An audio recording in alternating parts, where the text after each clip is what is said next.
ஆண்டுதோறும் 300 மில்லியனுக்கும் மேற்பட்ட சிறார்கள் இணையம் வாயிலாக பாலியல் துன்புறுத்தலுக்கு உள்ளாகின்றனர் என எடின்பர்க் பல்கலைக்கழகத்தின் ஆய்வை மேற்கோள் காட்டி அனைத்துலக ஊடகம் செய்தி வெளியிட்டுள்ளது.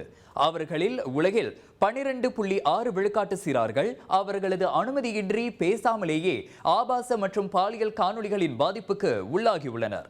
கடந்த ஆண்டு மட்டும் 302 மில்லியன் சிறார்கள் இத்தகைய பாலியல் துன்புறுத்தலுக்கு உள்ளானதாக கணிக்கப்பட்டுள்ளது. மேலும் உலகம் முழுவதிலும் உள்ள 300 மில்லியன் சிறார்களில் 12.5 விழுக்காட்டினர் இணையம் வாயிலான தொடர்பினால் அல்லது அவர்களது அனுமதியின்றி பெரியோர்களாலும் மற்றும் இதர 11 வயதினராலும் பாலியல் நடவடிக்கைக்கு கோரிக்கை விடுக்கப்பட்டதாக கூறப்படுகிறது.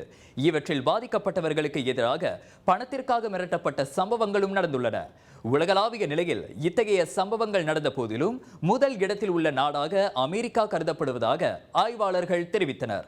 அமெரிக்காவில் 9 ஆண்களில் ஒருவர், அதாவது 14 மில்லியன் பேரில் பெரும்பாலோர் சிறார்களுக்கு எதிராக சமூக வலைதளங்கள் மூலமாக இக்குற்றங்களில் ஈடுபட்டதை ஒப்புக்கொண்டிருப்பதாகவும் ஆய்வின் மூலம் தெரிய வந்துள்ளது.